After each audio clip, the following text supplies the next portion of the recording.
Saudara-saudariku yang dikasihi Tuhan, apa kabar hari ini? Ada yang capek kerja, ada yang capek begadang karena pesta, dan lain sebagainya. Semoga di hari Minggu perayaan Pesta Keluarga Kudus ini kita semakin semangat, teguh, dan bersatu dalam keluarga kita masing-masing. Amin. Maka mari kita mendalami bacaan Injil yang barusan kita dengar bersama. Yang pertama adalah bagaimana konteks bacaan Injil. Dikisahkan bahwa keluarga Kudus Yesus, Maria, dan Yusuf pergi ke Yerusalem untuk merayakan apa? Merayakan Hari Raya Paskah. Peristiwa ini peristiwa yang juga sebenarnya lekat dan dekat dengan kita, terutama di hari raya Natal dan Paskah, di mana anak-anak juga orang yang merantau di tempat yang jauh datang pulang ke kampung halaman, berjumpa dengan keluarga dan terutama merayakan Ekaristi bersama keluarga. Demikian juga yang dilakukan oleh keluarga Kudus Yesus, Maria, dan Yusuf. Mereka pergi ke Yerusalem untuk melaksanakan kewajiban keagamaan mereka, yakni mempersembahkan kurban di Yerusalem. Dan mereka pergi pulang Nazaret, Yerusalem, Nazaret. Dalam cerita bacaan Injil yang barusan kita dengar, dikatakan bahwa Yesus terpisah bersama kedua orang tuanya. Dan perjalanan dari Yerusalem ke Nazaret itu terbentang jarak 148 km yang kalau ditempuh dengan berjalan kaki bisa memakan waktu kurang lebih 30 jam atau 1,5 hari. Kalau istirahat lama ya bisa sampai 2 hari. Sehingga perjalanan yang memakan waktu ini membuat orang tua Yesus membiarkan anaknya untuk bermain bersama sanak saudara yang juga bersama-sama hendak kembali ke tempat di mana mereka tinggal. Namun dalam perjalanan itu kedua orang tua ini tidak sadar bahwa putranya tertinggal di Yerusalem. Maka saya ingin memberikan kita dua pandangan. Yang pertama itu pandangan sekular, pandangan yang duniawi, dan yang kedua pandangan holistik atau pandangan yang kudus begitu ya, karena kita memperingati hari keluarga kudus Nazaret. Pandangan sekular atau pandangan duniawi. Melalui bacaan Injil yang barusan kita dengar, ada kritik yang disampaikan terutama untuk setiap keluarga. Yang pertama kritik terhadap orang tua yang tidak perhatian terhadap anak-anaknya. Ya, Maria dan Yusuf teledor. Karena mereka kira Yesus sedang bermain bersama sanak keluarganya dalam rombongan itu. Demikian pula banyak orang tua yang beranggapan bahwa anak mereka di luar itu baik-baik saja, tidak perlu dipantau, tidak perlu dikontrol, sehingga mereka hanya menaruh kepercayaan kepada anak-anak mereka tanpa fungsi kontrol. Akibatnya apa? Anak-anak yang merasakan kebebasan, tidak diperhatikan, mereka mudah untuk terjerumus dalam pergaulan yang menyesatkan. Baik itu balapan liar, mengkonsumsi obat-obat terlarang, dan lain sebagainya. Ini karena orang tua membiarkan anak-anaknya untuk bermain tanpa dikontrol. Maka kerap Romo bertanya-tanya ketika anak-anak masih duduk di beruga atau dimanapun, apakah orang tuanya ini tidak cemas, tidak mencari kemana anak saya kok tidak pulang sampai jam segini. Ini perlu menjadi perhatian bagi setiap orang tua. agar walaupun anak-anak berada dalam hari libur mereka, bukan berarti mereka bisa melakukan segala sesuatu semaunya. Perlu juga tanggung jawab, karena selain mereka membuat hati orang tua tidak tenang, tapi juga orang-orang yang ada di sekitar tempat mereka berkumpul menjadi terganggu. Saat mau istirahat mereka duduk tertawa, kemudian barangkali membunyikan musik atau mengendarai motor di tengah malam, itu mengganggu orang yang mau istirahat, yang besok harus kerja kembali. Sekali lagi, kritik untuk orang tua, mari kita perhatikan anak-anak kita, jangan dilepas liarkan. Berikan mereka kebebasan, tetapi juga perlu dipantau bahwa kebebasan itu harus ada tanggung jawabnya. Kritik yang kedua adalah kritik bagi anak-anak yang berperilaku sesuka hati. Yesus walaupun kita puji, tetapi dalam bacaan Injil hari ini nakal juga dia. Karena ketika orang tuanya hendak pulang ke Nazaret, dia tidak beritahu orang tuanya bahwa ia sedang dan ingin berada di Bait Allah. Ini seperti anak-anak yang mau main kemana tapi tidak mau beritahu orang tua. Sehingga ketika berita mengatakan, anakmu di sana celaka atau anakmu di sini buat begitu, orang tua bingung karena tidak pernah diberitahu anaknya kemana, mau ngapain. Anak-anak, penting ya, walaupun kamu sedang liburan, untuk selalu beritahu orang tua saya mau kemana, dengan siapa. Bukan berarti orang tua itu hendak mengekang kamu, tidak. Tetapi supaya jika terjadi sesuatu, orang tua bisa segera merespon, segera menghampirimu. Itu yang penting. Karena dulu ketika Romo masih kecil juga Romo pernah nakal, main dengan teman-teman, diajak main sepak bola, kemudian sampai sore lupa waktu pulang, ibunya Romo cari keliling ke rumah teman-teman, sampai akhirnya Romo kembali ke rumah sendirian, tidak ada orang, lalu tanya di mana orang tua saya, dibilang cari kamu itu. Kemudian Romo pergi bawa sepeda untuk menjemput di mana ibu saya. Di tengah jalan Romo celaka.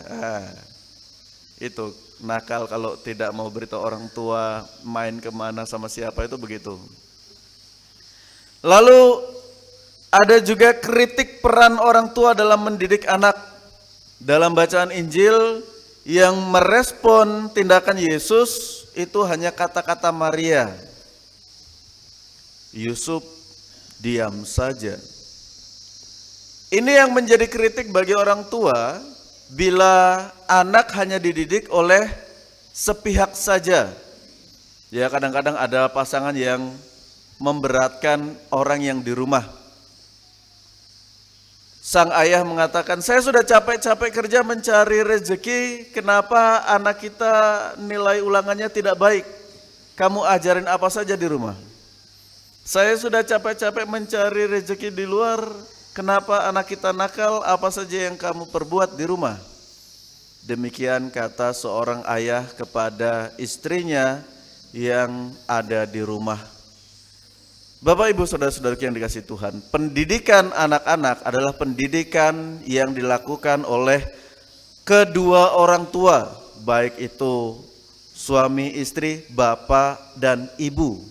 Jadi pendidikan itu bukan hanya orang yang tinggal di rumah, tetapi kedua orang tua.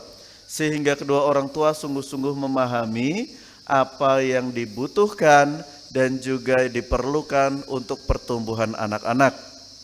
Inilah tanggung jawab setiap orang tua yang membangun keluarga dan dipercayakan Tuhan untuk mendidik anak-anaknya. Itu pandangan-pandangan sekular yang boleh kita lihat dari bacaan Injil pada pagi hari ini. Lalu sekarang kita melihat pandangan holistik atau yang kudus dari bacaan Injil hari ini. Yang pertama, Tuhan itu selalu mencari anaknya yang hilang. Maria dan Yusuf menjadi teladan bagi Allah atau gambaran Allah yang senantiasa mencari anak-anaknya yang hilang. Anak-anak yang hilang itu bisa diibaratkan atau digambarkan dengan mereka yang jarang mengikuti perayaan Ekaristi, atau bahkan berpaling ke agama yang lain, atau melihat kehidupan iman itu tidak penting sehingga malas ikut kegiatan rohani baik pribadi, kelompok, apalagi di paroki. Inilah anak-anak yang hilang, yang barangkali saat ini pun ada di tengah masyarakat kita. Allah tetap setia mencari mereka, maka kerinduan Allah bagi mereka yang sibuk dengan dunianya kiranya tersampaikan ke dalam hati mereka melalui pengeras suara ini. Yang kedua, Allah itu senantiasa setia mengajar kita tentang kebenaran. Digambarkan ketika Yesus ada bersama para pemimpin jemaat di Bait Allah, di mana ia bertukar pikiran dan pengajaran. Allah setia mengajar kita tentang hal yang benar, walaupun dalam proses pendidikan itu kita melalui cara-cara yang sulit, tidak mudah, dan juga banyak halangan rintangan yang kita hadapi. Selanjutnya, untuk bisa mengenal Tuhan, syaratnya adalah mau mendengarkan. Sebelum Yesus bertukar pikiran dengan mereka yang ada di Bait Allah, ia mendengarkan pengajaran-pengajaran mereka, lalu mengajukan pertanyaan-pertanyaan. Artinya memberikan diri untuk mau diresapi oleh firman Tuhan. Dan berikutnya, Allah itu senantiasa sabar dan penuh kasih, seperti gambaran Maria yang walaupun dengan susah payah menemukan Yesus, ketika ditanya, "Nak, kenapa engkau berbuat demikian terhadap kami?" Yesus justru menjawab, "Mengapa kamu mencari aku? Tidakkah kamu tahu bahwa aku harus berada dalam rumah Bapakku?" Kalau orang tua punya anak-anak yang jawab seperti ini, tentu secara manusiawi jengkel ya. Ini anak dia sudah bikin susah, baru ditanya lalu jawab, "Ngapain kamu cari saya?" Waduh. Akan tetapi kata-kata Yesus ini juga justru meneguhkan kita, orang tua. Ketika Yesus mengatakan, "Aku harus berada di rumah Bapakku," artinya setiap kita diajak untuk mendidik putra-putri kita untuk selalu dekat dengan Tuhan. Tetapi jangan juga menjadikan anak-anak itu sebagai perwakilan. Oh, hari ini hari Minggu, silakan nak, kamu mandi, pakai baju yang bagus, pergi ke gereja. Bapak atau mama sedang ada kerja di kebun, tolong wakilkan kami. Misa itu tidak ada perwakilan. Yesus, Maria, Yusuf bersama-sama ke Yerusalem untuk menyerahkan kurban, doa-doa mereka. Begitu pula setiap keluarga kita, tidak ada yang namanya perwakilan untuk ke gereja. Kiranya ini menjadi semangat untuk kita semua, untuk senantiasa hadir dalam perayaan Ekaristi, doa-doa bersama, secara utuh dalam keluarga, selama kita masih memiliki. Ya, ada yang orang tuanya sudah sebagian tidak ada atau tidak ada sama sekali, ada yang anak-anaknya yang sebagian sudah tidak ada. Selagi masih lengkap, mari datang bersama ke gereja, merayakan Ekaristi bersama. Itulah ungkapan yang terwujud dalam istilah keluarga sebagai Ecclesia Domestica, gereja kecil, di mana diharapkan praktik iman dan persekutuan pertama-tama dihidupkan di dalam keluarga. Keluarga juga menjadi fondasi yang hidup apabila didasarkan dengan hidup doa yang kuat.